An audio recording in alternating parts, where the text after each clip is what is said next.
and good evening to our friends in Southeast Asia. Good morning to our friends in just waiting for the live stream to start. Okay, there we go. Perfect. My name is Abigail Tizon. I'm an officer of the Caribbean Asean Council. And I would be I would like to introduce all of our counselors that are present at the moment, and I'm pretty sure some would be in the meeting room. Robert Guray. He's the Caribbean ASEAN Council's Chief Visionary Counselor. Next would be Mr. Ricardo McKimmon, our Counselor for Public and Private Partnerships. He is here as well.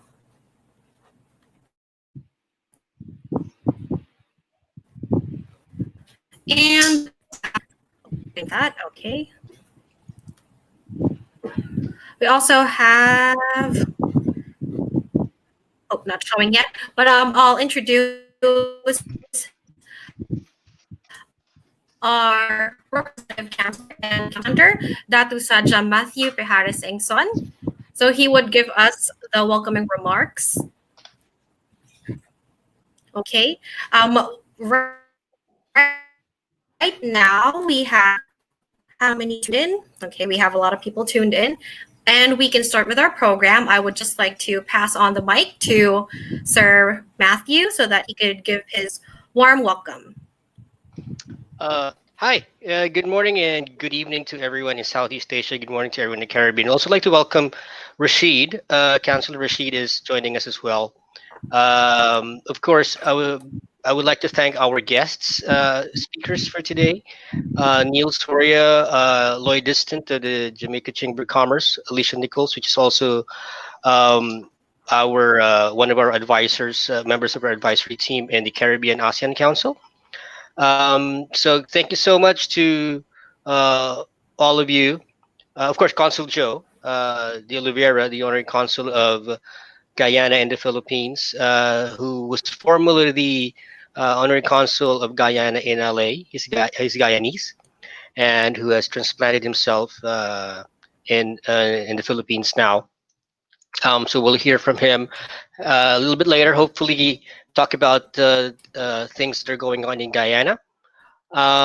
So thank you so much. This is the first video conference / roundtable / webinar of the Caribbean ASEAN Council, and this is going to be a hopefully a bi-monthly activity that will start off this month, and until we are able to actually have live conferences again. So thank you so much for taking part in this. We have a varied audience around the world. We have people from Southeast Asia who will be joining us, as well as people from the Caribbean. So thank you so much for the time. And a little bit later on, I'll just be talking about, after everyone has presented, we'll be talking about some of the stuff that the council will be doing in the next few months. So thank you so much, and back to you, Abigail. Okay, thank you, sir. So we would go ahead, but before we start, we would encourage everyone to send in their questions in our chat box. I would monitor it, and we could ask them later in our breakout session so that we could just have a better flow for our webinar. So your questions are very much welcome, and just please just put it in our chat box. So before we start, I would like to introduce our first speaker, Mr. Daniel Fitzgerald Soria. He is a multi-awarded social innovator, a serial entrepreneur, and youth leader. Daniel Fitzgerald Soria, or often referred to as Neil, lives in the brave life in Manila. A victim of bullying and Philippine infamous and violent fraternity culture, Neil captured the hearts and minds of thousands across Southeast Asia with thought-provoking messages extending beyond the depths of border and culture. At 19, he pioneered the ASEAN Youth Leaders Association, an award-winning youth-led nonprofit organization which brings young people from all walks of life in Southeast Asia at the forefront of transforming ideas into positive action. AYLA was able to pull more than 45,000 young people away from being exploited of their vulnerabilities by proactively co-designing creative solutions that bridge social divides. On 2016, together with a team of young people and urban street artists, Neil led Colors of Hope Education, an enrichment program designed to address prevalent issues concerning the access to education in the Philippines by bridging classrooms to the streets, but in an artistic and creative way. The project was recognized by the World Bank Group and the Zicklin Center for Business Ethics and Research for the Wharton School, University of Pennsylvania, for its compelling approach to youth development and education in the Philippines. Neil co-founded Asean Exchange Co.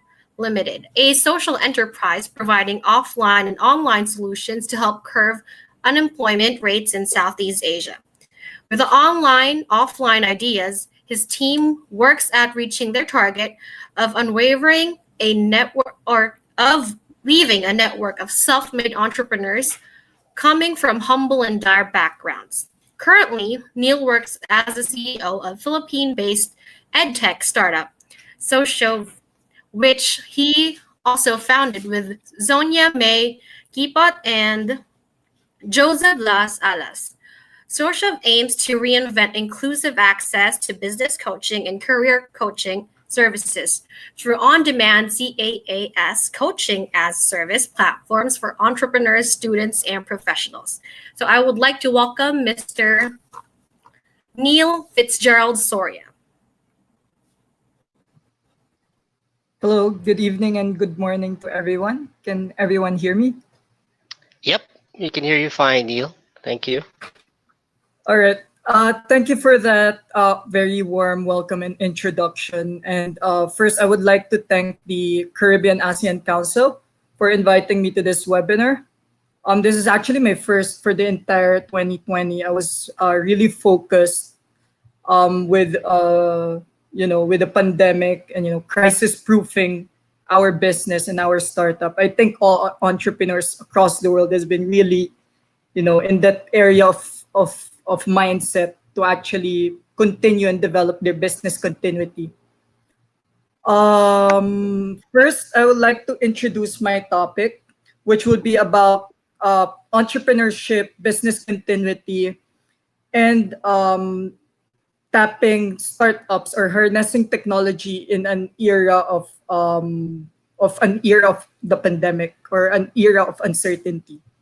So throughout human history, crisis has been pivotal in developing our societies. We had the 2008 financial crisis, and we had different pandemics previously. We even have the H1N1 and the SARS-1 virus, which also heavily affected different economies.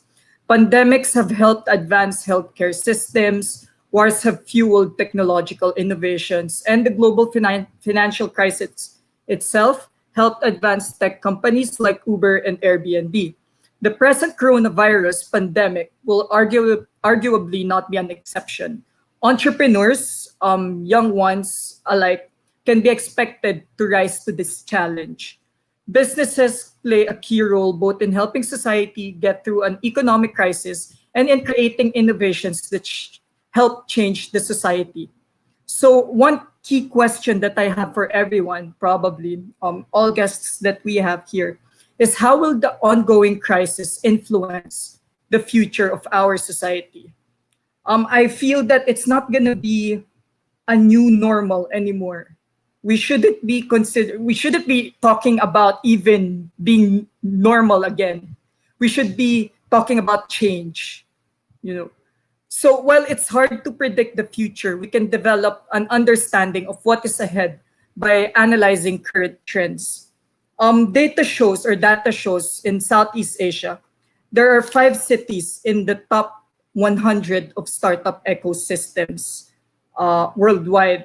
Top 5 cities in Southeast Asia are among the top 100 startup ecosystems worldwide. These cities specifically are Manila, Kuala Lumpur. Let me get my list. We have Singapore as number one, Jakarta in Indonesia as the second one. We have Manila as the third biggest startup ecosystem in Southeast Asia. We have Bangkok coming at fourth, and we have Kuala Lumpur coming at fifth. The challenge now with these startup ecosystems is what will be and when will be the time that we can rise up, or we will rise up to the challenges of this pandemic. So also in Southeast Asia, the edtech ecosystem is estimated to be at $480 million of venture capital investments. There's 200 individual investments over the last 5 years happening around. Coaching in itself, where I am in, is the second fastest growing industry globally in 2019. And we don't know how much more it would actually cost by the end of this year since the pandemic happened. But definitely we have been in the spotlight. So with the surge, 50,000 plus of coaches registered worldwide, as per the ICF, we can expect more coming in. And at the same time, a lot of big companies nowadays are on the brink of redefining their successes or failures.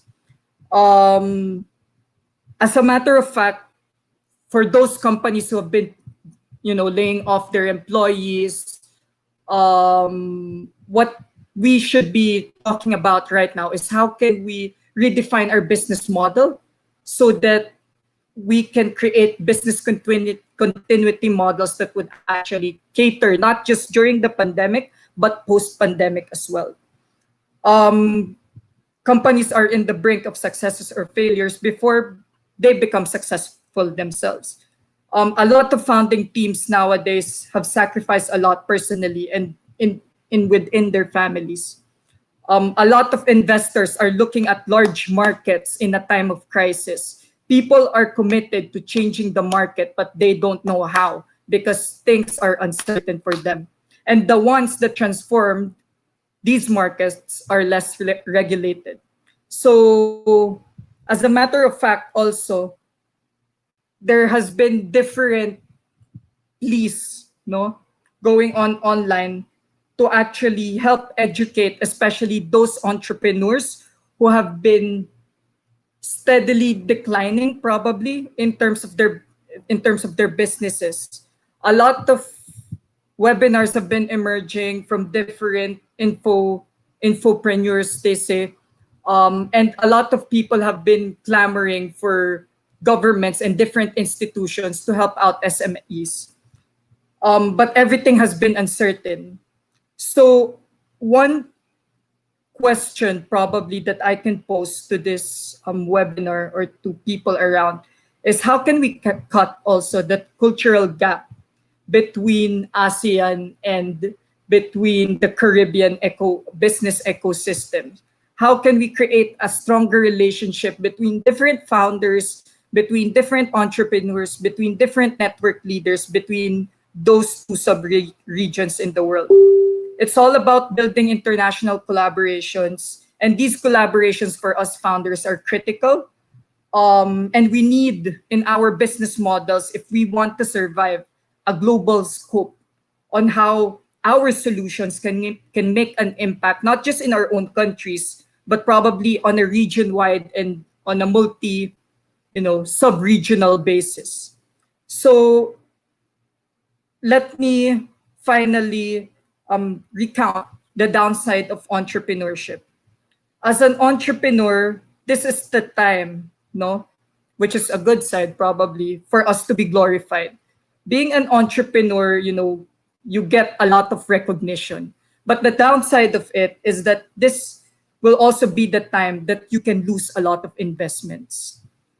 that will be the new normal. And a lot of people, a lot of businesses, and a lot of enterprises will have their normal or usual investors back out from them because of uncertainties.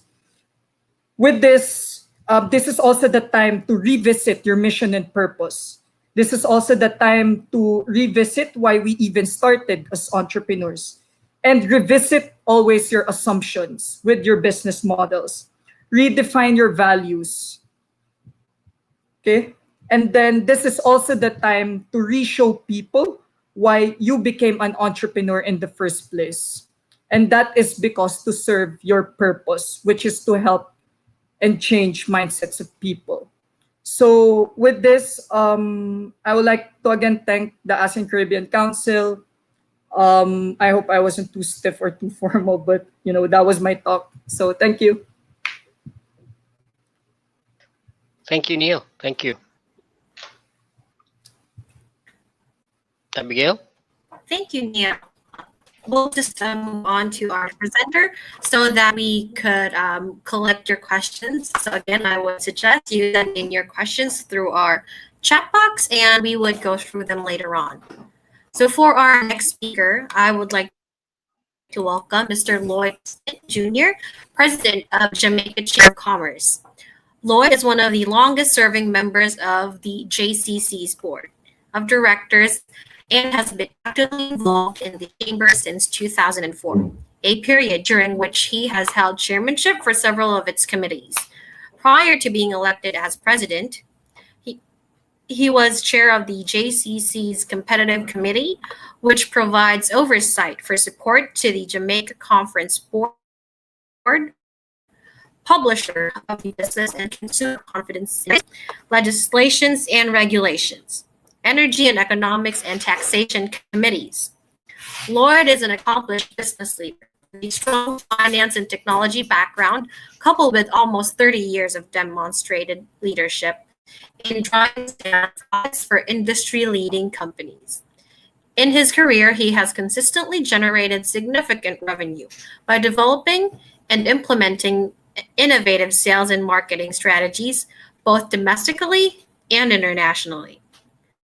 As an entrepreneur, Lloyd has been involved in several local startups and has a reputation for turning around flat performances and mentoring top talent. He is also an active community leader, having held high-impact roles in a number of civic organizations, and has distinction of being a Justice of Peace for the parish of St. Andrew, Jamaica. Lloyd's broad business experience spanning startups, SMEs, and large corporates, coupled with wide-ranging and acknowledged contribution to the chamber as well as his exhibited civic leadership, has made him eminently qualified to lead the chamber through this phase of its transformation. So we will welcome again Mr. Lloyd Jr., President of Jamaica Chamber of Commerce.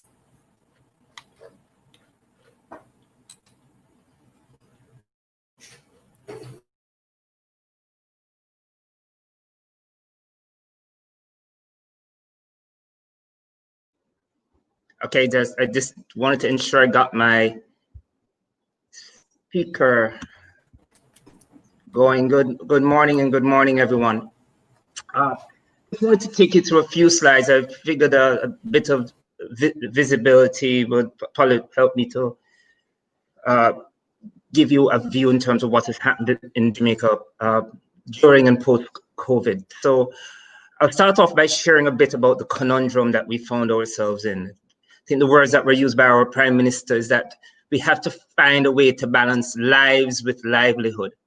So Jamaica, just like everywhere else, we have had a significant economic impact as a result of COVID-19 hitting the country. The public health impact, I think, as in many other countries, we were very concerned about our health system's ability to handle a rush or a significant increase in hospitalized cases.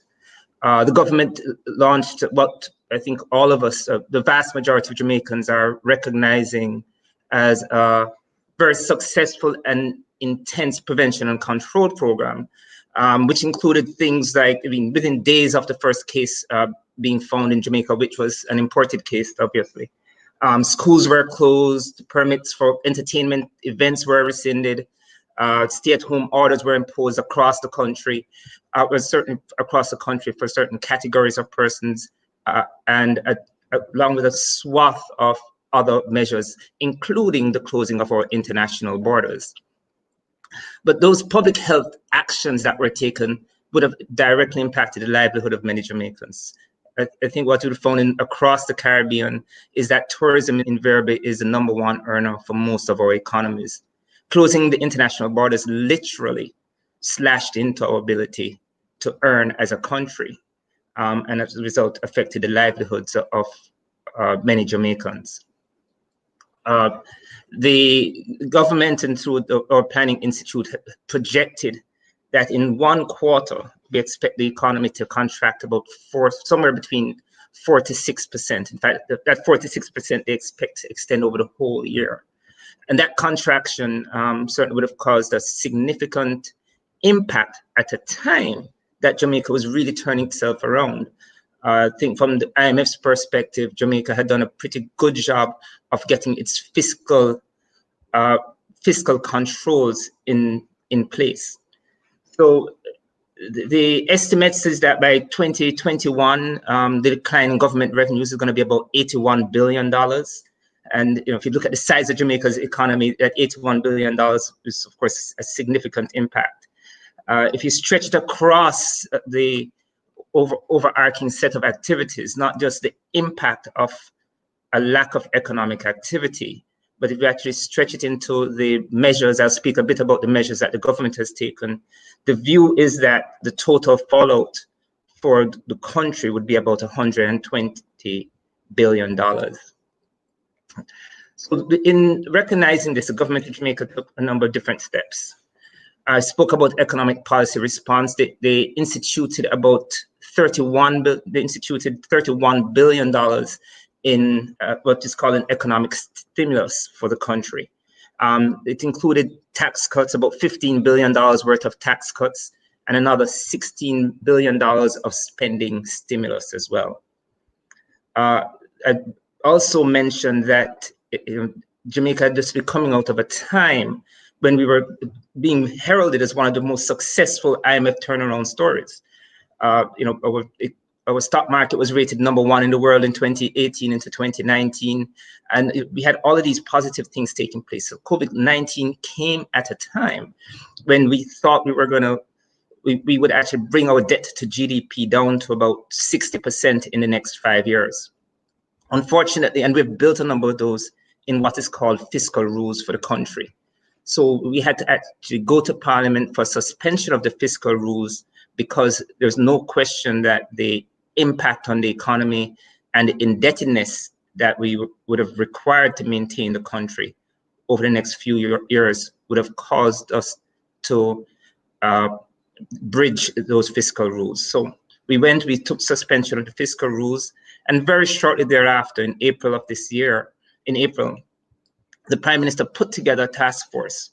The reason why I would like to spend a few moments on the task force is that it was the first time in the country's history that we had such a broad-ranging task force. So the conversation was around inclusiveness, it was around engagement, it was a recognition that the government may not have all the answers. Well, government rarely has all the answers, but the government needed to engage industry and civil society in such a way that we could identify the solutions together and get a buy-in and a commitment to the things that needed to be implemented. So the task force, which I spent about 3-4 minutes on, it had a couple of key things very much focused on what we needed to do. So it was about understanding, how do we induce readiness in both the public and private sectors for what needs to happen post-COVID. It was about recovering jobs. I think the view is, when we looked at the industries impacted, we would have slashed somewhere in the region of about 40% of the jobs. People would not have been in a position to work or earn for an extended period of time.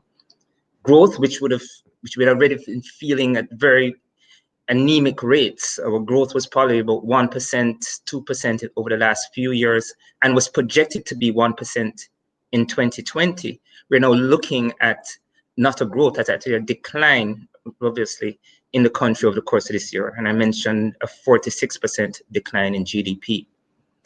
And the macroeconomic stability that we had begun to achieve was obviously under threat. So the task force focused on those 4 areas. And the way that this really impacted on the business community is that there was a very clear, the conundrum is a term I used before, in the government's mind and in the people's mind, because many Jamaicans would say, look, we need to lock down the country. Health is the most important thing. And of course, the ability to earn and keep the economy moving would, of course, been at the heart of concern for many of us in the business community. So the task force took an approach that says, look, we've got to be able to find a way to balance the two. We're going to take some risk on health, but we're going to try to keep the economy as open as possible. In doing so, we wanted to ensure that there was a framework that existed across industries to ensure that this takes place. So this framework had to look at how do we reopen the economy, accelerate the recovery of employment and economic activity, and at the same time be very mindful of the other side of the equation, what needs to happen to protect customers and employees and Jamaicans generally. What the task force did is that it broke itself up into a number of subcommittees, and those subcommittees actually allowed us to expand the consultation process. So one of the questions is, how did the business community feel it survived a lot of what was taking place over the first few months? Is because we were very much engaged in the conversation around what we viewed was best for our country and what we believe was best for business and business operations.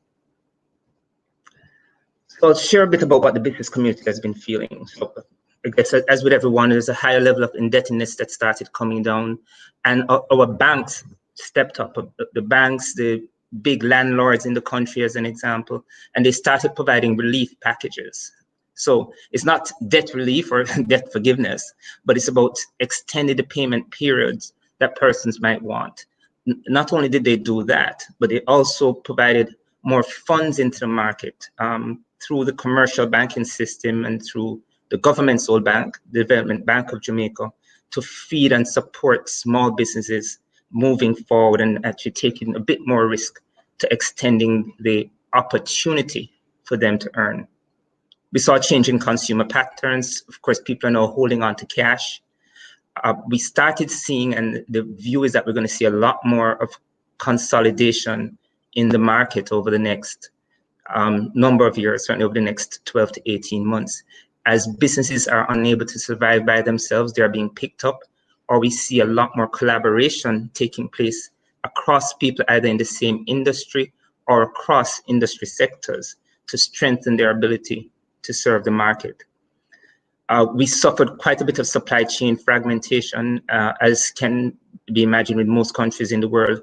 A lot of our supplies were coming out of markets where people were no longer working or operating, or they had obviously reduced output.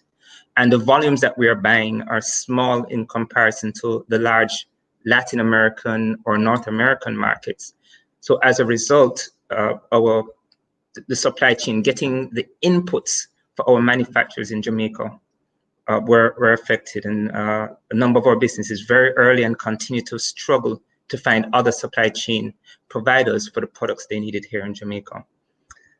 Work patterns change, and whilst there are two sides to work at home, invariably you should get increased productivity.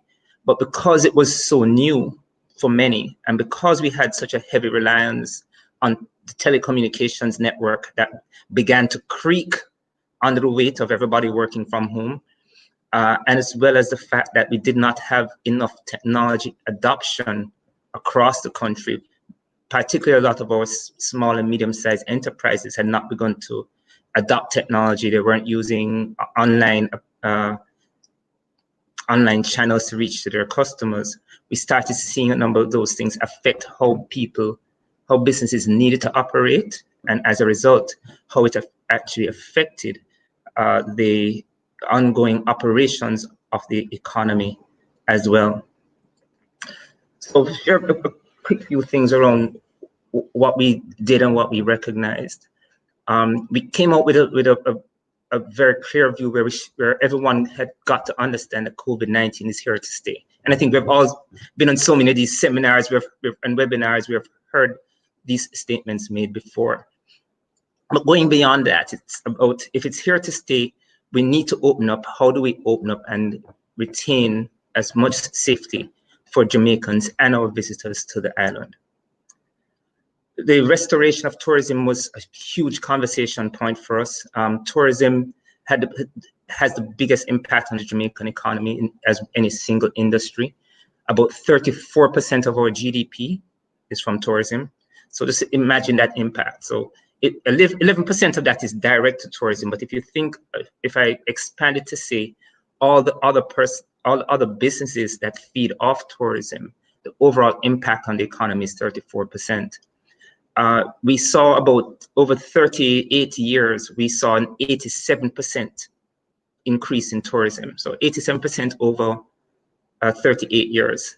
In 3 months, we lost 85%. So just recognizing all that we've built up over some 30 odd years, we've lost in 3 months. And that is impacting 34% of our economy. So there's no question about the importance and priority for us to restore tourism. But whilst we were doing that, there was a recognition that we needed to diversify our economic base. So we had not been doing enough around manufacturing and exporting goods. Certainly we have a vibrant manufacturing sector, but whilst it is vibrant, it had not been growing. In fact, it had remained flat for the last 3 years. So the recognition that we needed to diversify our economic base, we needed to spend more time on our own food security. So agriculture as an example,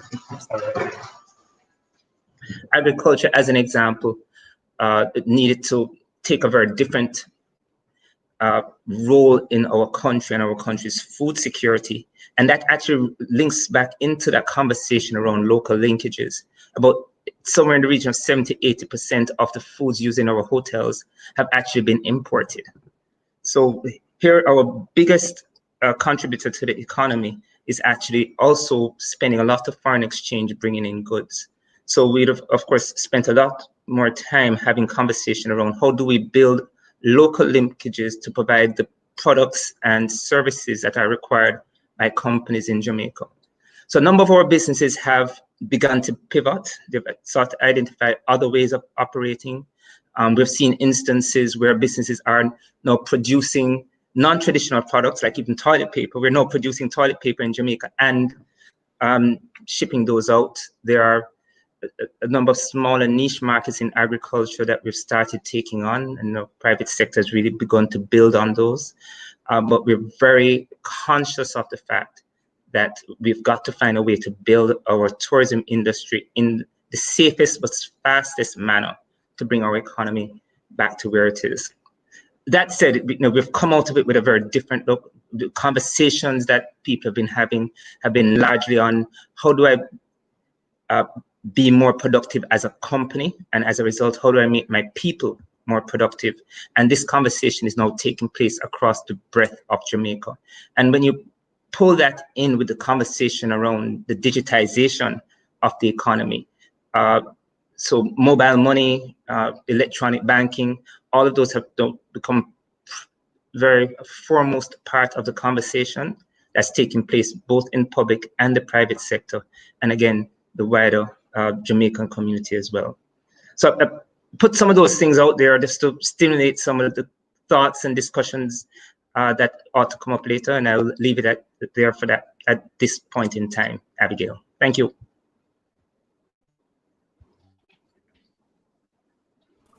Thank you, Lloyd. Thank you, Mr. Distant. So I'll go ahead with our next speaker. Again, I would like to encourage everyone to send in your questions in our chat box so that we can read them off later in our breakout session. So now I would like to introduce our third speaker. She is Miss Alicia Nichols, an international trade specialist with over a decade of experience in international trade consultancy. a national of Barbados. She is presently part of the multidisciplined and multinational research team of the Sherrod Ramphal Center of International Trade Law Policy and Services of the University of West Indies, Cave Hill Campus, Barbados. She holds a Bachelor of Science in Political Science, first class honors, and a Bachelor of Law, upper second class honors. She also holds the FITT diploma in international trade from the prestigious Canadian-based Forum for International Trade Training. And she has been a FITT general member since 2015. She is also a member of the Michigan-based Academy for International Business, AIB, since 2016, and the Association of Certified Anti-Money Laundering Specialists. Alicia has presented and written on a wide gamut of trade and development issues for regional and international conferences, publications, and industry magazines, including IFC Review, Caribbean Export Outlook, and the Caribbean Studies Association's newsletter.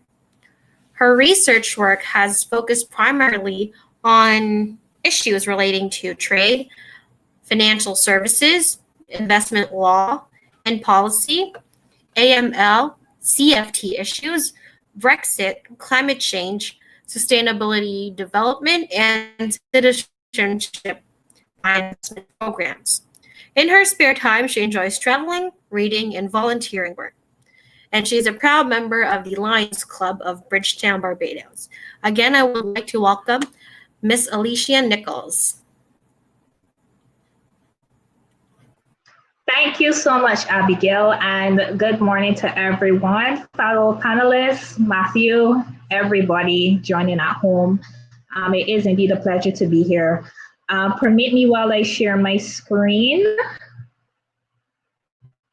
to bring up my presentation. I hope everyone can see it. Yes, we can. Thank you. Okay. Okay, so first let me thank the Caribbean ASEAN Council and the Eastern Caribbean Southeast Asian Chamber for organizing this very timely event. And I also want to thank you for the kind invitation to share my perspectives on the possible economic futures for the Caribbean. I think the stage was set well by my previous speakers, Mr. Soria and Mr. Distant, so I will truncate my presentation a bit. I agree with the challenge thrown out by Mr. Soria, basically about the need to build linkages between the Caribbean and ASEAN entrepreneurs and businesses, because there's a lot of scope for deepening Southeast Asian trade, economic cooperation, and cultural understanding. And a forum such as this is a good opportunity for these types of conversations and further action to take place. If I could give my presentation a subtitle, it would be "Let's Not Waste This Crisis." And it is because whether as businesses or governments, it cannot be business as usual. And the two previous presenters really hit home to this. As the first speaker indicated, we have to look at change. So first, I'll just speak a little bit about the Caribbean before COVID-19. How we've been affected and welcoming the new normal, so to speak. So the Caribbean, COVID-19 came to the Caribbean pretty late. So far, the English-speaking Caribbean has done fairly well compared to other regions. Most of the cases, as you see here in the data, the cases are, some countries have not reported any deaths. And the cases, particularly for the English-speaking Caribbean, have been pretty low.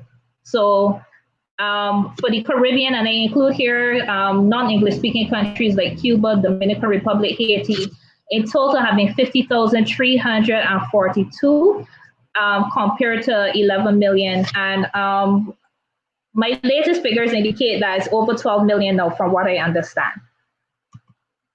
So one of the reasons why the Caribbean was able to fare so well so far is because, as the previous speaker had indicated, Mr. Distant, we came up with several policy measures quickly. So in Barbados, for instance, we appointed a COVID-19 czar, which is basically a lead who would be addressing the government's COVID-19 response. We came up with a COVID-19 hotline. We had regular briefings. We also had mandatory quarantining of visitors. And then when things got really bad, we restricted flights.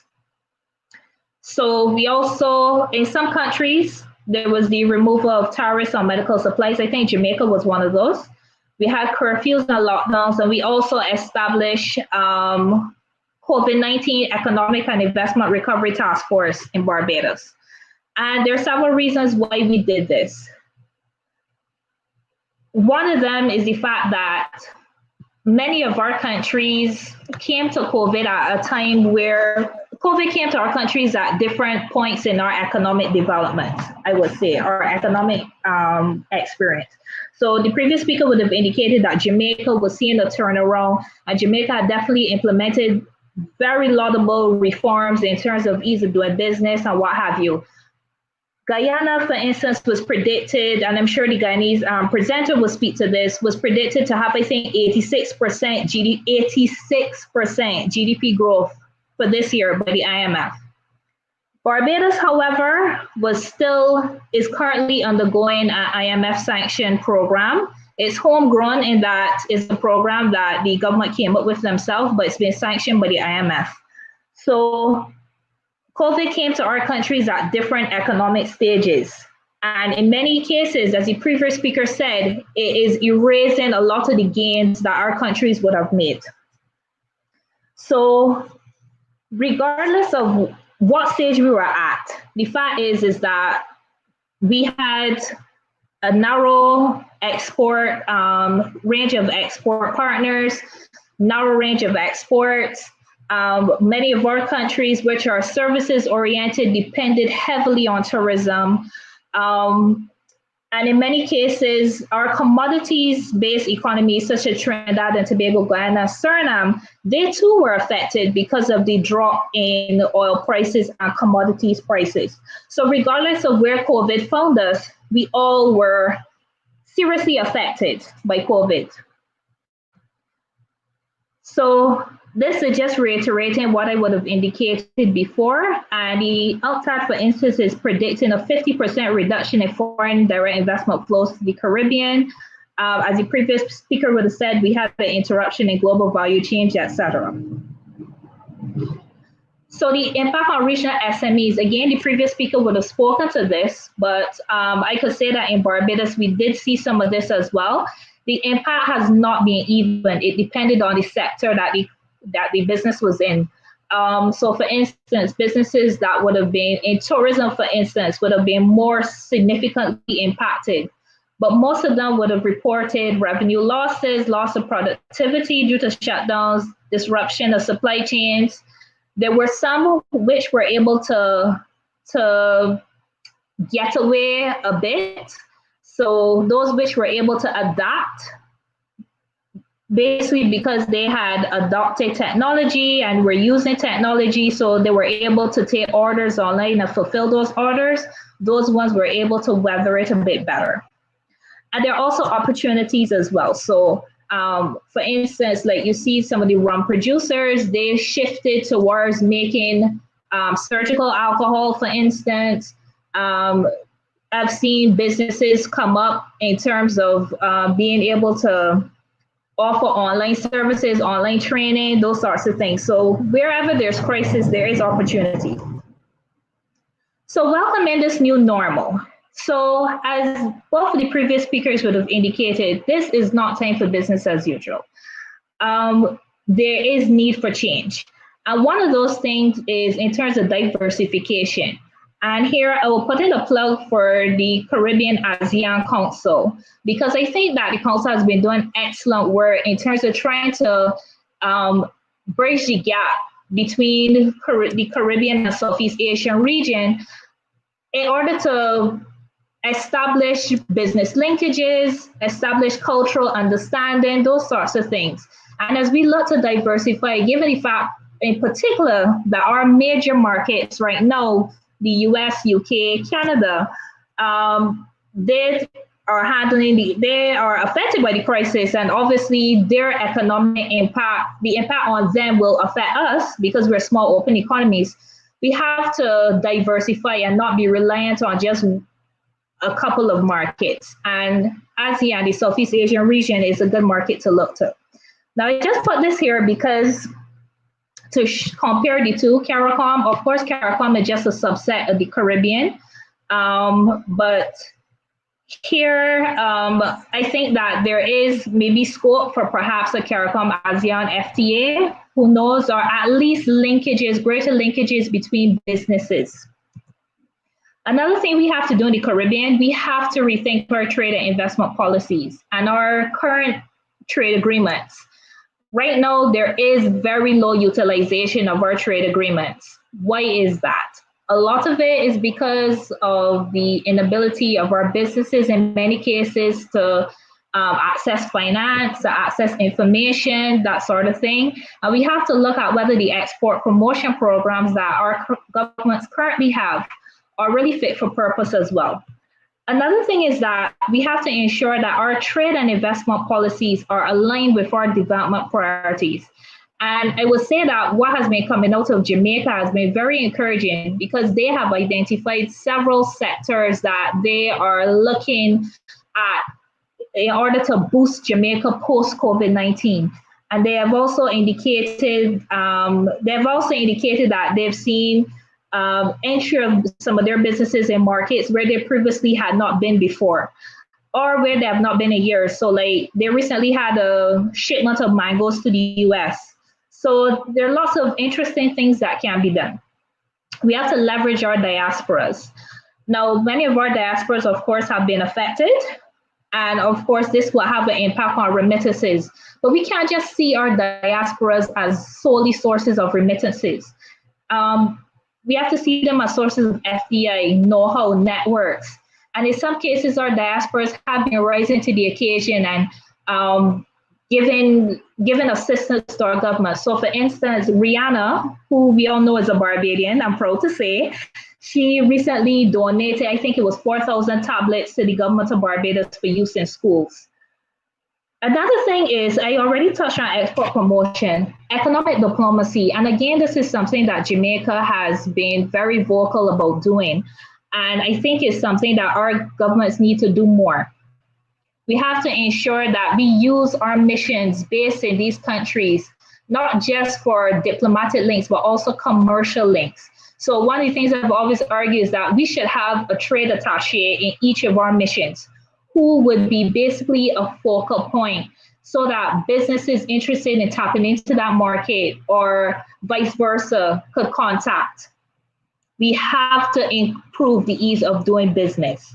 Now, Jamaica has done a lot of really good reforms. Some of our other countries have done reforms, but none of our countries as yet ranks within the top 50 on the World Bank's Ease of Doing Business Index or on the Global Competitiveness Index from the World Economic Forum. So we still have work to be done. One of my biggest pet peeves is we need to improve data availability in the region. Businesses need data in order to make decisions. Me as a researcher, I need data. As a consultant, I need data in order to advise my clients. At the moment, it is difficult to get data in many countries. Some are better than others. So Jamaica has a portal, for instance, and then some other countries do, but certainly in Barbados, getting access to data remains very challenging, certainly in terms of access to our laws in many cases. So we have to work on that.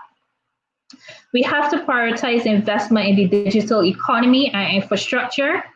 And also, if we're talking about this new normal where we're going to be relying a lot more on the digital economy, we have to retool and retrain our labor force and realign our educational policy to make sure that our labor force is equipped for this new digital economy. Lastly, in terms of businesses, it can't be just government. We as businesses also have to do our part in terms of how we engage with this new normal. So we have to embrace technology.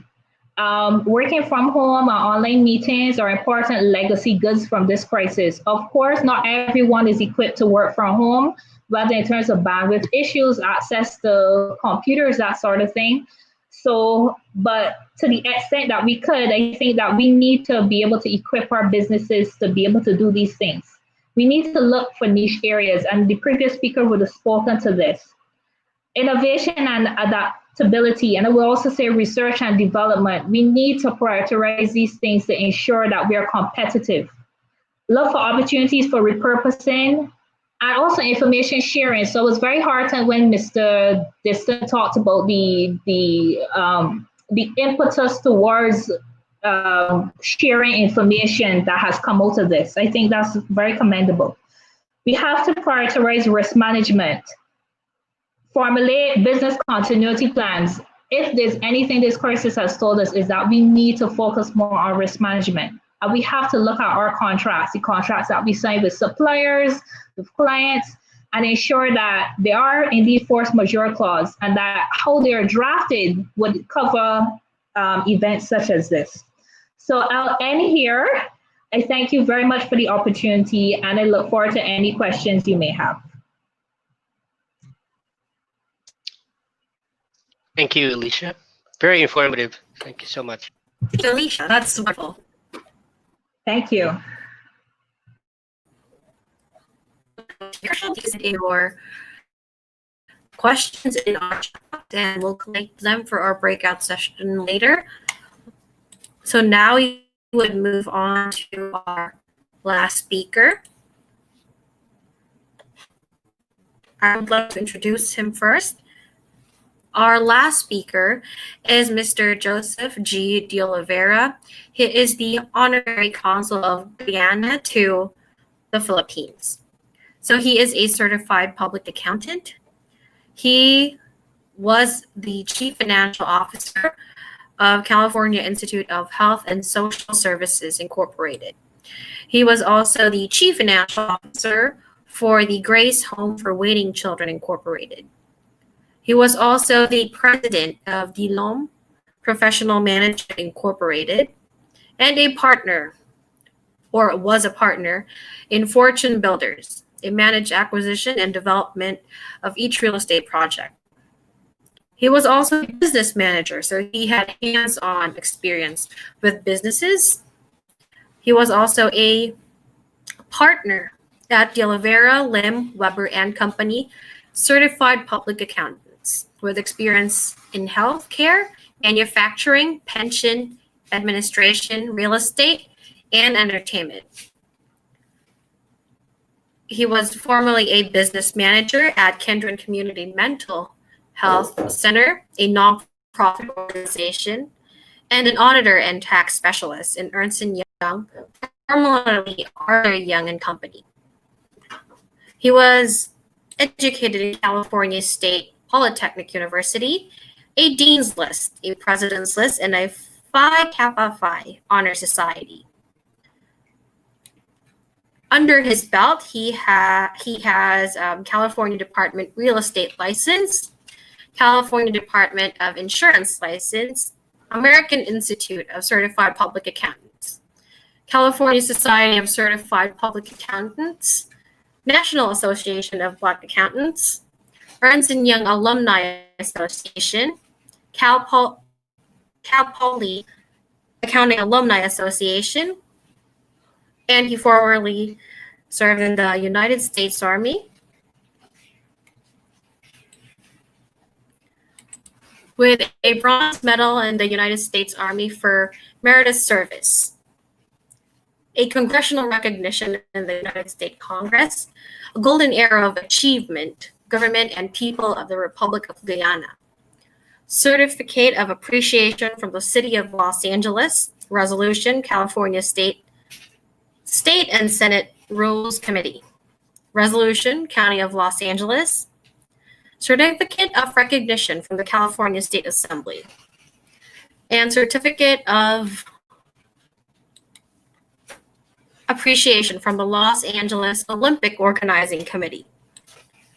As you can see, our last speaker is a very well-known and a very distinct honorary consul. So again, I would like to welcome Consul Joe, and he would give his thoughts about Guyana, its current experience, his experience in the COVID pandemic, and his experiences in Southeast Asia. Consul Joe?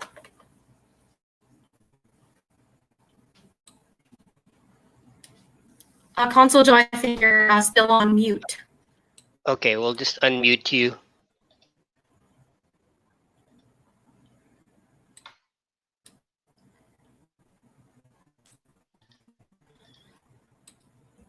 Hold on. Abby, can you unmute Consul Joe? I cannot unmute for him. Okay. Hold on one moment.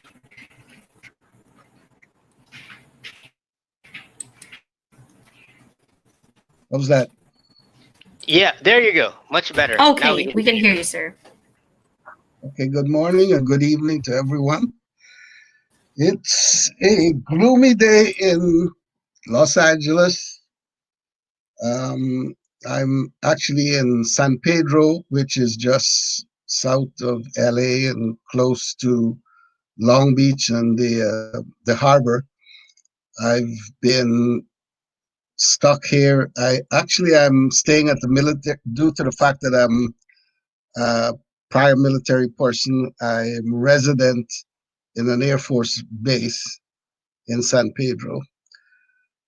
Very restricted, and no one can come into the base without proper identification. So it's pretty safe. My daily chores, really, I can't get out much. So my wife and I, we do a lot of walking around the base with our little puppy that we got here, which I hope to take back to the Philippines whenever I get a chance to do so. I've been stuck here in LA, actually been here since March 15th. Was supposed to go back to Manila on April 30, and so far been very difficult getting a flight back due to the restrictions in Manila. Tentatively have a flight now for September 15, so I'm hoping that we can make that back. Thank you for the introduction, Abigail. I think it was too long, but glad that you tried to give a little background on myself. As honorary consul of the Philippines, I don't have a lot of stuff to do, really. We just have a few Guyanese there, which I try to interact with as much as I can. I was honorary consul in Los Angeles for 30 years. So my tenure so far is 36, 37 years as honorary consul for Guyana. And I'm proud to say that no one else has reached that plateau as yet. As far as what's happening in Guyana, we have two problems to deal with. The first one is we have a border dispute with Venezuela, which goes back, well, hopefully it was hopefully settled in 1897. Prior to our independence in 1966, Venezuela brought up the border situation again, and they said that what was signed then was null and void, and they're actually claiming 2/3 of Guyana. So we have been trying to resolve the issue through the United Nations and got nowhere. So finally, happy to say that the case is before the International Court of Justice in The Hague, and it's presently going on right now. And we're hoping for a favorable decision soon, maybe within the next few days. If you're not aware of this, Venezuela did similar to what China did when the Philippines went before the International Court of Justice regarding their territorial rights in the South China Sea. Venezuela also decided not to participate in the court hearings. So I believe we're going to probably have the same problem with Venezuela as China did with the Asian countries. So we just have to wait and see. As far as our other problem in Guyana, we had elections on March 2nd, and unfortunately, there's no decision as to who will take in the new government. Just recently, the Caribbean court, it went before the Caribbean court, and is back now again to the Guyana Elections Commission, which now has it again to decide who the victor is. The opposition PPP had garnered the majority of the votes, and the current government had about 15,000 fewer votes. So technically, the PPP, which is the People's Progressive Party, was the winner. But there are a lot of problems with invalid votes, which started this whole mess going back to having a recount of the votes, which was monitored by CARICOM. So we have no decision. We have a caretaker government, and we don't know yet what is going to happen. As far as Guyana's economy, we've had every Caribbean country, we've had a dip in that. But fortunately for Guyana, we are a very diversified economy, whether it's agriculture, fishing, we have mining, and lately we've been blessed with oil. As the IMF has stated that Guyana's looking forward to an 86% GDP growth. I believe that number was basically through 2025, not for the current year. We did have a growth factor of almost 5% for 2019. So, as I stated, Guyana is blessed because we're pretty much self-sufficient as far as food. So we are one of the well, actually, I think we are probably the largest rice producer in the region, and we provide rice to several countries in the Caribbean. As a matter of fact, I think we are considered the breadbasket of the Caribbean. So we export rice even to Venezuela and as far as Mexico and some European countries. So basically, that is about all I can say at this time. I'm so happy to be part of this this council, and hopefully that we can all benefit some way with the growth for our respective countries. And I'm looking forward to participating in a little more when I can be more prepared. I wasn't really expecting to make a speech today, so I'm just speaking from the top of my head. So next time, maybe I can have a little better presentation. So I just want to thank you very much for allowing me to be part of this webinar, and look forward to many more. Thank you, and hope everybody is staying safe. And we're really hoping that this virus will soon disappear. Thank you again. God bless. Thank you so much, Consul Joe. Thank you so much. Welcome. Thank you, Consul Joe. So we would continue on with our program. We would have the breakout session next, but before we do that, I would like to ask for the insights of our counselors. We have Sir John Robert Garay and Rashid Griffith, and yes, Ricardo as well. So let's ask them for their insights and where they are, how are they doing in the respective countries that they're in, so that we have an idea of the status of everyone.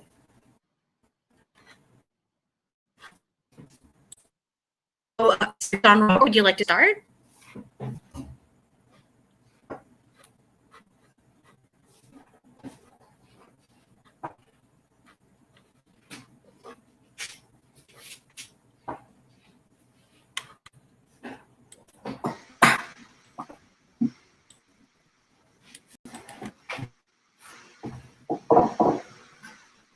I'm not getting any feedback from Sir John Robert, so I guess we'll pass the mic on to Ricardo. Would you like to give out your insights?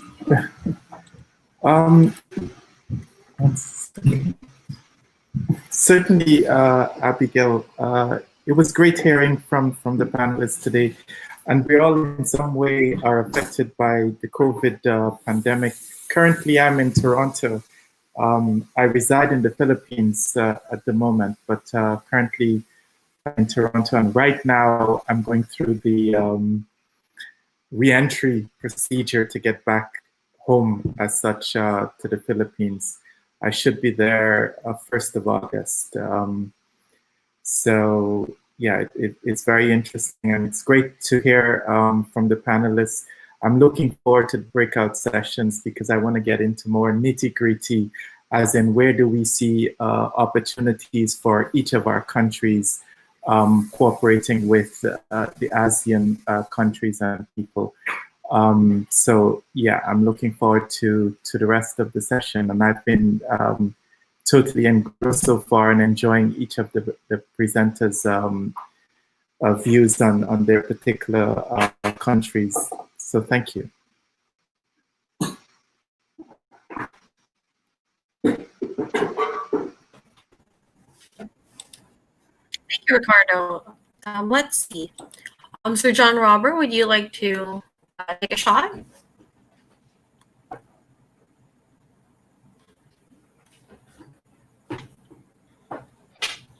Or maybe Rashid, if Rashid is ready. Yes, Rashid, if you would like, would you like to give out your insights? Hi, sure. Good morning and good evening. So currently I'm in Barbados. Luckily, actually, I was in New York when actually all the shutdown started to occur. So I figured perhaps New York might not be the best location to weather the actual virus. I came back to Barbados. And for the first few months, yes, as discussed before, it was a bit tricky. But now I think that the government has some better understanding of how to prepare. Unfortunately, there's not that much you can do in the very, very short term in Barbados and many other small Caribbean countries. But I think that the government will try very hard to actually do more of the diversification. This is tourism regarding that they at least prior claimed they would do for so many years. So in some sense, as mentioned before, it's a good opportunity to not waste a crisis, even in many aspects of economic expansion. So yeah, I am obviously very excited also to be able to travel again through the Caribbean and head back to Asia. And I think that over time, just because I think, again, because of these crisis type moments, over time, you will have much more dialogue between disparate regions now. Because they realize, okay, well, we have to have extreme diverse points. For example, right now, many parts of Asia are doing a lot better than Europe. And if, for example, there were direct links from Barbados and Caribbean to right plugged into Asia, perhaps that would actually be a better option for tourism. So I think those kind of conversations are going to start much more readily now. And I'm very, very excited for those opportunities. And obviously, as part of the council, we can actually help guide those forward as well.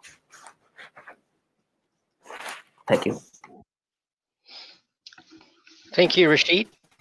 Maybe now we can hear from John Robert.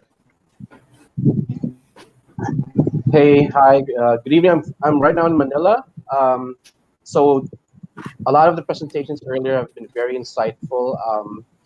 I'm particularly very struck about discussions on or points on the digital transformation that's necessary with the new normal. I agree with one of the statements earlier. We shouldn't be calling it the new normal anymore because it may be the normal moving forward. Not just because of fears about the virus, but the digital platforms available today or for the past many years actually would allow for remote participation by a lot of parties, a lot of sectors. In a previous life, I've been doing a lot of consulting work to drive the point that a lot of businesses, for example, would have get themselves ready for a shift into optimizing the digital technologies available to everybody today. E-commerce has been a hot topic for 20 years already, but we haven't seen all countries really get into it, though we've seen in the last few years a lot of these businesses, especially in retail, have been moving towards digital platforms. And I think this is more relevant now and more felt now with the pandemic. Figuratively, overnight, the world had to change. A lot of businesses, a lot of community relations have to move into distance learning, remote working, online relaying. But these have been available for a long time, and I think there's a good and bad in that. Good in the sense that we're finally realizing it and accepting those facts, those realities. Bad in the sense that we are dealing with all of these right now, and many countries are really having a difficult time dealing with this pandemic. But like everybody else, we all have to take care of ourselves too. Where I am involved right now, whether in the Philippines or outside of the country, there's a lot of talk about how people are trying to take care of themselves. The psychological and mental challenges that this pandemic has brought on many people is also very serious. And it's something that we can probably take a look at as well moving forward. In terms of the Asean and Caribbean economies, we're seeing a lot of similarities as to the stages where we're at, the specializations that are available in each region that may complement with each other. When Matthew put up these efforts to bridge the gap between the Asean and the Caribbean region, indeed, there's so much potential. It's just that we haven't really explored them yet. We were talking a few years ago. We were talking about how many, perhaps in the ASEAN, are just thinking about the Caribbean as a tourist destination, but in fact, there are some complementing areas where we can probably help each other in trade, in terms of cultural ties and enhancements, and perhaps familiarization efforts. And this may be a good time for that. And I'm glad that this webinar is happening. I think that moving forward, we could have more of these so that we can bridge those gaps, enhance trade and cultural relations between the two regions, and get more people into better standards and qualities of living, economically and socially as well.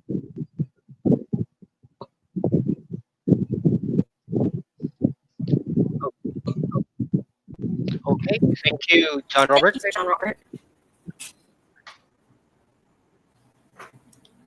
Yeah, so I would like to invite all our presenters or participants, you can turn on your computer or your camera so that everyone can see you during our breakout session.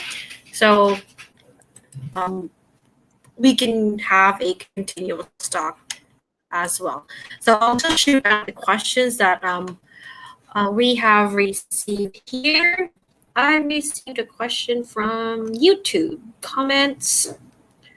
Okay, the question is, I guess this is for everyone, but because it's a general question. So what should be the plan of the government and for the continued spread of infection of COVID-19? So I assume that they're asking your suggestions to governments on how to control the spread of COVID-19.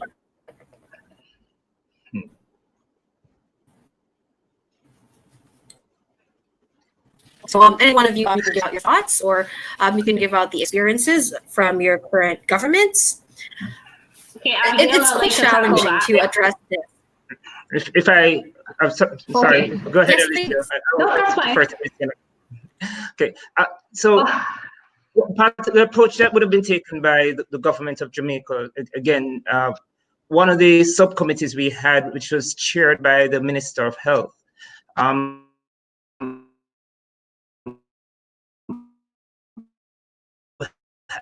participating in the discussion and decision around opening or reopening the economy and opening our borders. In the course of that conversation, there was a slew of, let me call them trigger and alerts that were identified to say, if these things happen, then we should do this. And I think the great thing, certainly from where we sat, that it took place in the context of having the inputs of civil society, the private sector,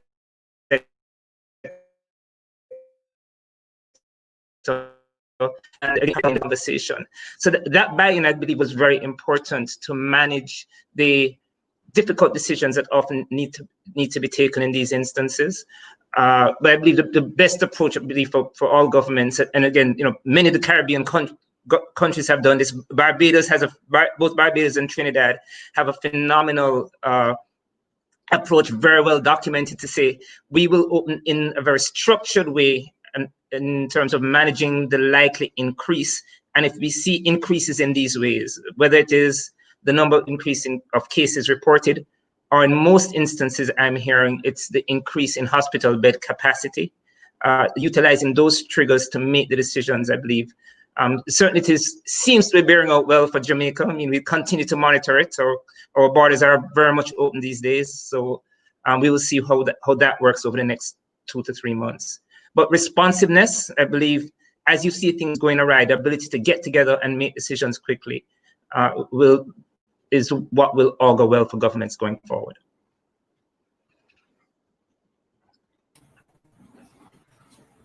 If I could jump in as well, Abigail. Yes, please.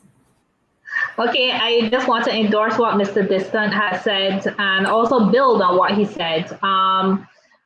Both of our governments, Jamaica and Barbados, adopted a very systematic approach to the management of the crisis. Part of that was engaging the private sector and the labor unions. In Barbados, we have this concept called a social partnership. And we really made use of that as we sought to not only manage the public health aspect of it, but to try to mitigate the economic fallout from it. And I think the fact that our countries have had such low levels of cases and deaths is really testament to that approach, and it's something that really other countries could look at. For instance, other small island developing states. Another thing was the open communication with the public. So you are being bombarded every day with information, not just in terms of data on whether there are any new cases, but also in terms of the government's plans. So right now, because we have flattened the curve, many of our countries have begun reopening. So Barbados, we're reopening to flights from next week, I think it is, July 15th.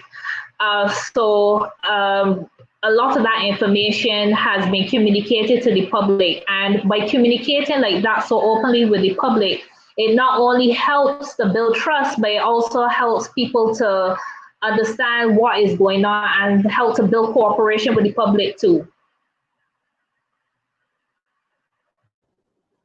So that's it for me. Abigail, this is Lord. I just want Oh, to. thank you, Alicia.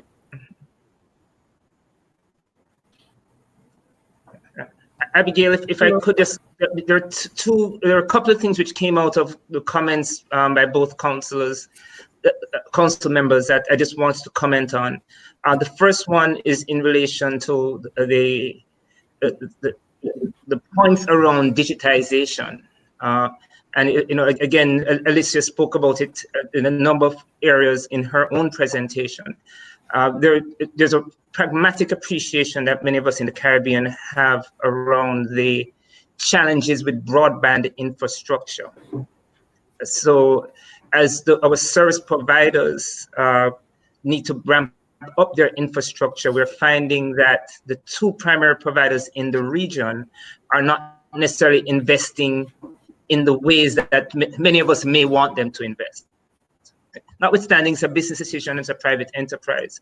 But we do believe, and certainly here in Jamaica, we're taking a very different look, again, collective look at how broadband services are provided to the nation. And that conversation is taking place in the context with the service providers, but there might be an investment strategy that is outside of the two current service providers.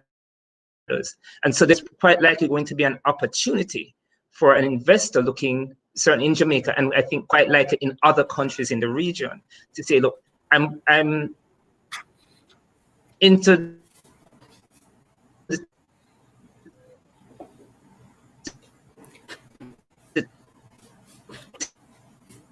the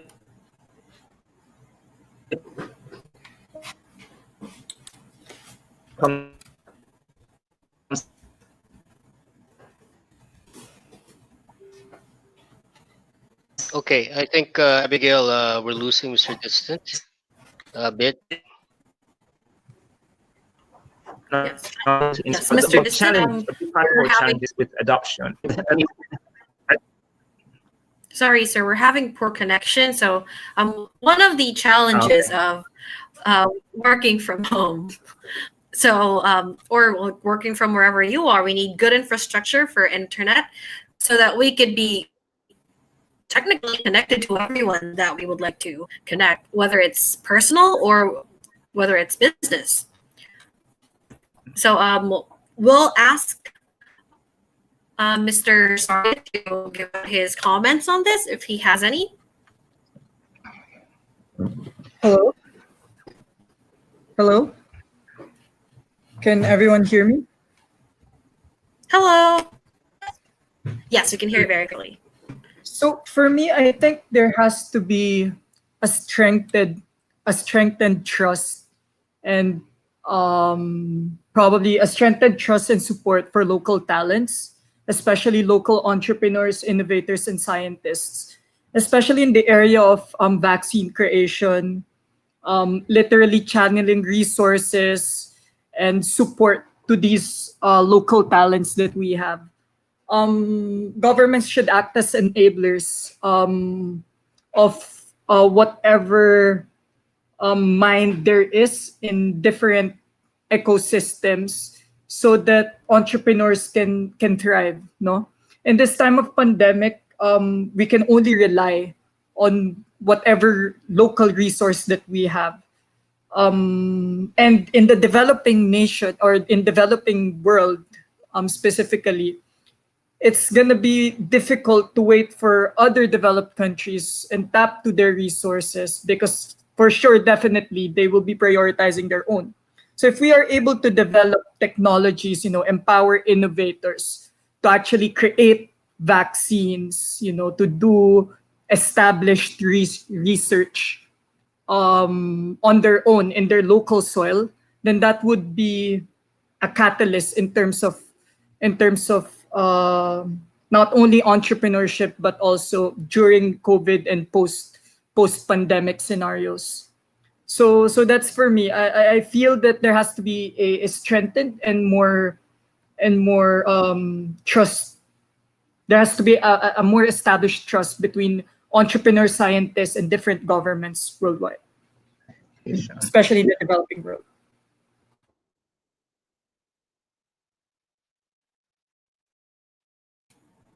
Thank you, Mr. Soria. So these insights are very helpful. I hope our viewers were able to see that there's no one specific comment that they could give as to the best practice for each government, because each government has different variables to consider when it comes to policy making or priorities. But with regards to businesses, we would like to ask our panelists, what do you think are the priorities for businesses, or let's say people say that 2020 for businesses is the year of survival. So what can you suggest to micro or small businesses to prioritize in their business continuation?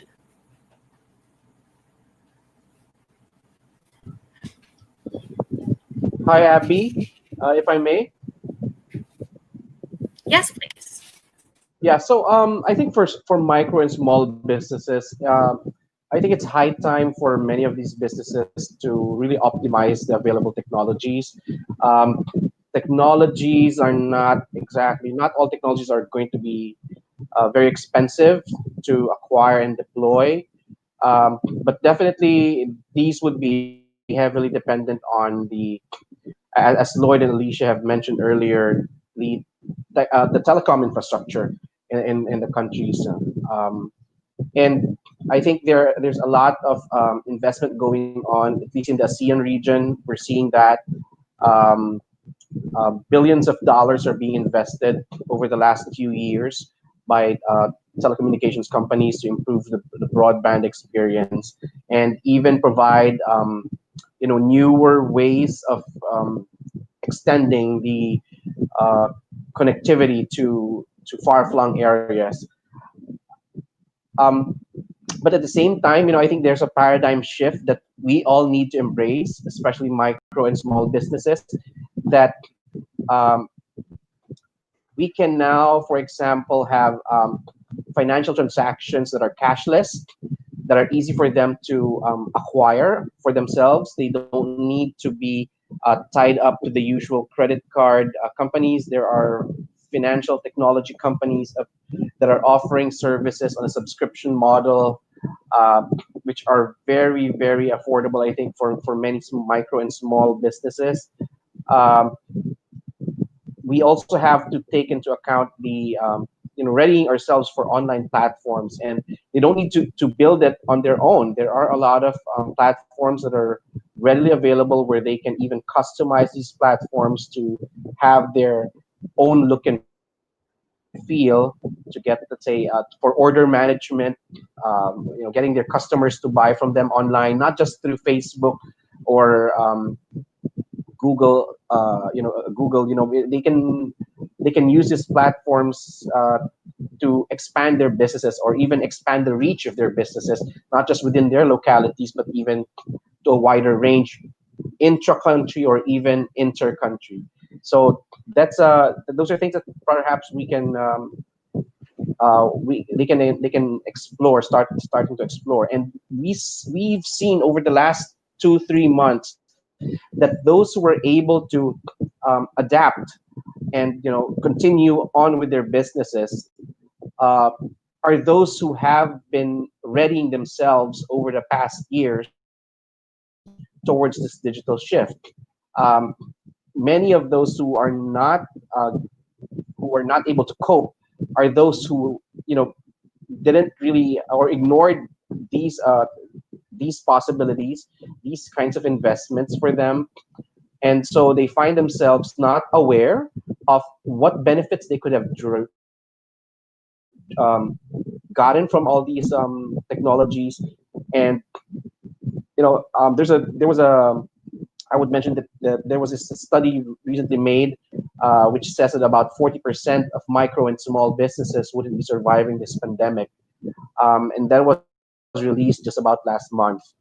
I just forget the source, but I could provide it to the team later on. And The reason being is that there's the paradigm shift did not happen. Many were not aware or didn't were not prepared to or equipped to visualize how they could survive an economy without with this kind of limitations. Less foot traffic into actual stores and more traffic coming from online. Though I would revert back or riff from what Neil said earlier about you know developing countries having some limitations, and that is correct. And that is why it's very important for very strong government and private sector partnership in terms of addressing those things based on not only on physical infrastructure but also on technology infrastructure. But there has to be a quick shift in paradigm. Really, I keep going back to that because it's where it has to start. This kinds of webinars that are happening around is one of them, right? I mean, previously people don't really want to get online and listen to whoever to learn anything new or to find out what's really happening around them. People would tend to resort to live conferences or just reading through the newspapers. But this time around, I mean, this just practically opens up our eyes to the reality that technology is here to really bridge that gap. And it is bridging that gap. It has been bridging that gap for many countries.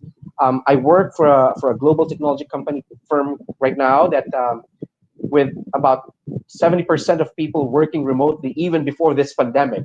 Our offices in San Jose have been closed since February. Globally, we have been all working remotely. We're not required to go to our offices, or we're prevented actually from going to our offices except for some critical people, like in research, where they would need access to the laboratories that we have.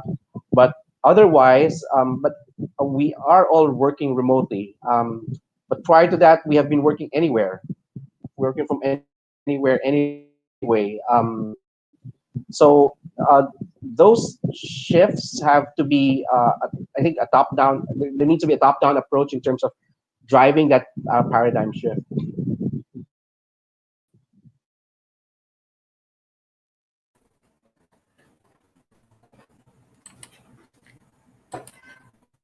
Thank you, Sir John Robert. I think Mr. Lloyd Distant would have some comments to say. Would you like to try out your audio? Sure, Abigail. Hopefully the throughput is better. Well, I was just commenting a bit more in the chat on the points around digitization. I think, again, he just made some really great points around where some opportunities are. I believe the adoption of, so whilst a lot of the technology has been in existence for quite a while, the use of it by our SMEs continue to be anemic, if I use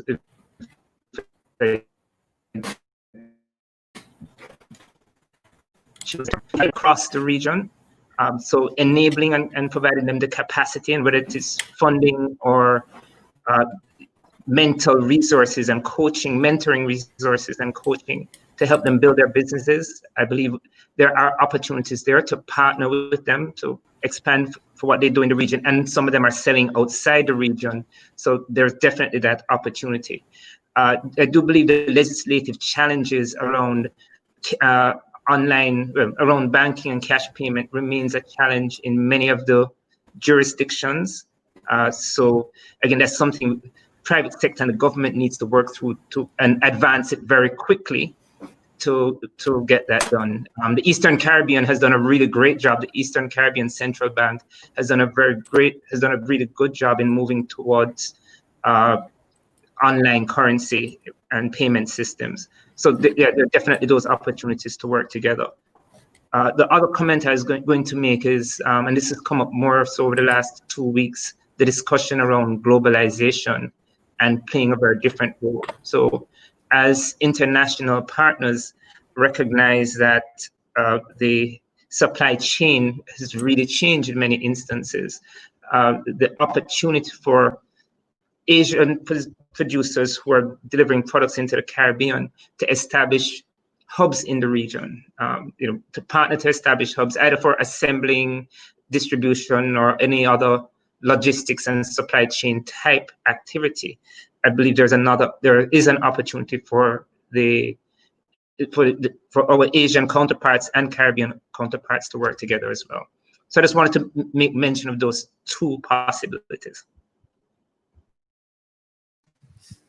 I would like to add on with Mr. Lloyd's comment on the opportunities of the pandemic for entrepreneurs. Speaking as an entrepreneur, one area that I can see which will be heavily transformed, the industries that will be heavily transformed digitally or technologically are industries that are actually less regulated.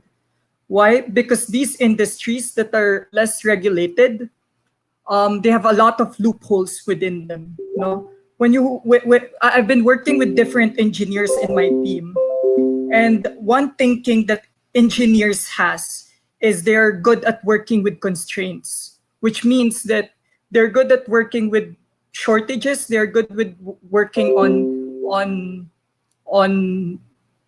things with limited either time or limited resources within them. So that is also relatable to becoming an entrepreneur. So if you're an entrepreneur or a founder working on an industry that has less regulations in it, and you're able to discover one problem that you're able to digitalize at the same time, then that means that leaves you to an untapped market in itself. And that's one area that people should be looking at in terms of the pandemic scenario or even the post-pandemic scenario.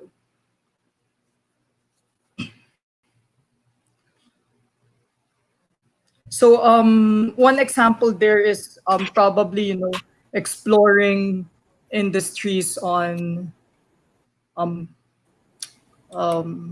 coaching, for example, or hailing or regulation, coach hailing industries or other industries with that hasn't been tapped yet or explored in. This is for MSMEs. Thank you, Neil. We'd like to hear from maybe Consul Joe, Ricardo, and Rashid.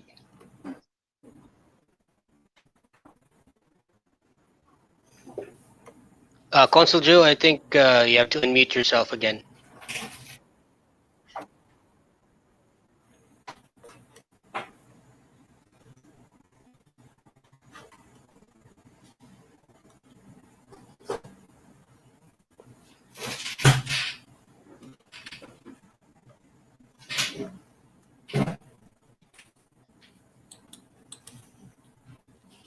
Okay now? Am I on? Yes, you're on. Yes, you're on. Okay. No, I don't have really anything major to say. The only thing as far as maybe the COVID, we've been very fortunate curtailing the spread. Unfortunately, Guyana has 3 borders, not like the Caribbean islands. We're having a major problem now, especially with Brazil, which has a major problem with the COVID. So we've closed all our borders with Venezuela, Brazil, and even Suriname. Our airport is still closed for any international flights. They're only allowing, I think as the Philippines is doing, allowing the Guyanese to return home. So those flights are limited, but the airport is closed, and I don't know when. Maybe sometime next month they probably will open that up. And unfortunately, I know Matthew was scheduled to go to Guyana before all this happened and had to cancel his plans.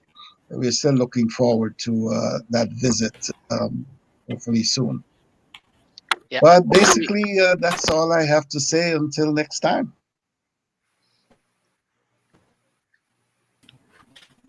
Thank you, Colonel Joe.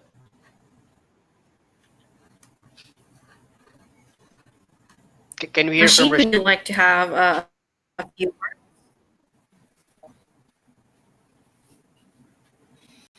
Hi, can you hear me fine?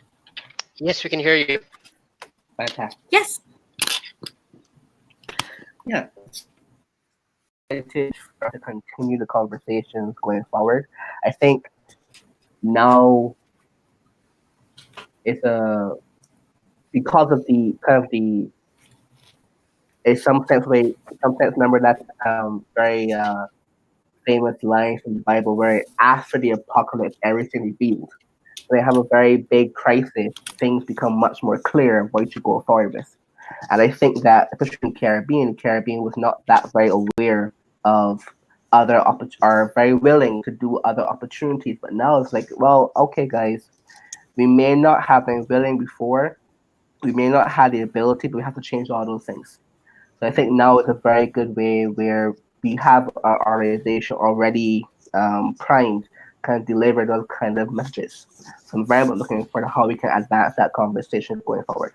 It's almost like a ironic thing. It's a very exciting time rather than a very pessimistic time. Thank you. Thank you, Rashid. Ricardo?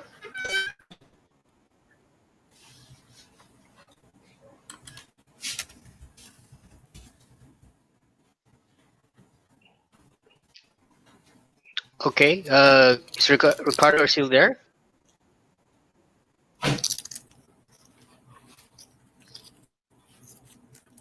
Okay, I think Ricardo's still out. Well, if anyone would like to say some few words before we end, now is a good time. Abigail, do you have any final questions that you'd like to ask everyone before we close the session? No final questions, but if anyone would like to give out their final comments or final views, feel free to do so. I would just like to make a few comments quickly, as I know that closing time is coming up. I think, and to endorse the other speakers' points and the advisors' points, this is the right opportunity to deepen Caribbean ASEAN relations, not just in terms of trade, but also in terms of cooperation between our SMEs, whether it's mentoring, sharing best practices, what have you. And certainly, I would like to say that as advisor, as part of the Caribbean ASEAN Council, I really look forward to assisting wherever possible in helping getting this conversation going. Thank you. So thank you, Alicia. Anyone else would like to send their final comments? John Robert, nothing else? You're good? I'm good. Okay. All right. So I'd like to close today's session because it's getting quite late in the Caribbean. Sorry, in Southeast Asia rather, and so we'd like to thank everyone for taking their time to being part of this webinar. And next time we'll be having a more interactive roundtable discussion. We're aiming to have this twice a month. If starting off with this activity, hopefully we'll have one before the end of the month. Again, depending on the schedule of everyone that it will be speaking. So again, thank you so much from all the counselors. We were hoping to have, was it Ria included here as well? I don't know if she could still make it, but hopefully we'll have her next time talk about the effects of the pandemic in terms of the whole scenario of climate change. And that's basically it for us. I'll give updates during our next webinar. And thank you so much, Alicia, Lloyd, Consul Joe, and Neil for your very important insights, and of course, our counselors, John Robert, Rashid, and Ricardo, for your time. It's a very interesting topic of interconnecting the Caribbean and Southeast Asia in this uh, pandemic, because, like you mentioned earlier, let us not waste this particular time. This is a very good opportunity if you're going to look at it, because everyone is at a peak where we can interact using technology. When the pandemic first, or as you say, the early 1900s pandemic happened, they didn't have what we have today. So this is a particular the businesses that would have interaction, face-to-face interaction, like tourism, entertainment, even food, can all be adjusted. There are a lot of new creative ways now. Earlier this week, last week, I read an article in the tourism section that they're now going to offer virtual reality tourism. Something that is very new. May it be to be edgy, but if you are able to create 4D rides, then why not a virtual ride in tourism, or a virtual visit? Of course, these are all different than actually being there, but that is one way to address the loss in income in tourism. I know some of the countries in the Caribbean have tried this angle, and of course many borders are starting to open, but there are so many factors in handling the pandemic at this stage. And so we are all uh, watching this from afar, literally speaking, and we can just contribute. So the council itself will hopefully be a part of that in making this happen in months, and the normal. It's no longer the new normal. This is the normal until a vaccine is created, or even probably after the vaccine has been created. And we look forward to everyone's participation in the months to come. So thank you so much, from everyone at the Caribbean ASEAN Council, and all the counselors. Thank you so much, Abigail, for moderating this wonderful webinar. We'll be having everyone again, hopefully, participate in our next one. You'll have more information as the days go by. Thank you so much. Good morning to me and Consul Joe, to Rashid, Alicia, and Mr. Lloyd, and Ricardo as well. And good evening to you, John Robert and Neil. And thank you so much for participating in this wonderful conversation with all of you. So thank you so much. Thank you. Thank you. Again, we would like to thank our speakers, our counselors that attended, and I'm sure our other counselors would be tuning in to the video. It would still be up on our YouTube page. But before we close our program, I would just like to end this event with a quote. I heard this quote from a webinar that I attended this week, and it's from Andy Grove from the Intel Visionary. Bad companies are destroyed by crisis, but good companies survive them. Great companies are improved by them. So again, have a good night or good morning, and have a great weekend.